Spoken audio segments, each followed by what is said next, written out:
حضرت توصیه هایی برای عموم و برای اداره جامعه دارن. من اینها رو عرض میکنم، هم اداری ها، هم مسئولین، هم خودمون اینها رو عنایت کنیم، یه مقداری بیشتر امیرالمؤمنین علیه السلام رو بشناسیم. خدا روح بلند رهبر شهیدمون رو با امیرالمؤمنین محشور کنن. مرتب تأکید میکردن برید سیره امیرالمؤمنین و روش ایشون و زندگی ایشون رو تو کشور و زندگی پیاده کنید و پیاده کنیم. من اگر بخواهم این موارد 12 گانه‌ای که عرض کردم و خدمت شما عرض کنم، یک، عدالت محوری. امیرالمؤمنین فرق بین افراد نمیگذاشت. البته عدالت معناش تساوی نیست، هر کسی به اندازه حق خودش.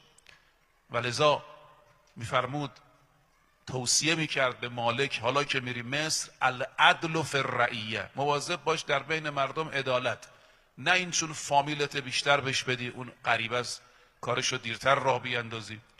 شما ملاحظه بفرمایید یه وقتی خواهر ایشون، خب ایشون یه خواهر داره از ابوطالب و فاطمه بنت اسد به نام ام هانی، اینا 4 تا برادرن، یک خواهر که حضرت علی کوچکترینشونه.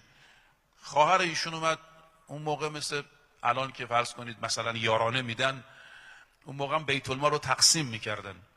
حضرت یه سهمی از بیت المال داد به خواهرش. همون لحظه خانم دیگه هم اومد که این خانم عرب نبود، عجم بود، همون مقدارم حضرت به ایشون داد. ام هانی اعتراض کرد، گفت من خواهر خلیفم، من عربم، من بالاخره از نسل ابوطالبم، من اهل این شهرم. یه زن غریبه غیر عرب. امیرالمؤمنین فرمودن خواهر جان، من نه که تو میگی تو قرآن جایی ننوشته، یه جا نوشته باشه چون خواهر خلیفه بیشتر باید بگیرید، چون عربی باید بیشتر. نه، این عدالت امیرالمؤمنین علیه السلامه. یکی از نیروهای خودش تو ماه رمضان شراب خورد. خب حضرت او رو خواست و حد براش نوشت، 80 ضربه شلاق. 20 چون تو ماه رمضان بود حکم تشدید شد.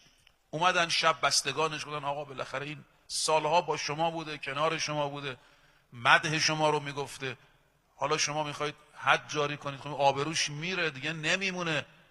حضرت فرمودن بنی اسرائیل همین کارا رو کردن، حکومتشون دچار زوال شد، من فرق نمیگذارم.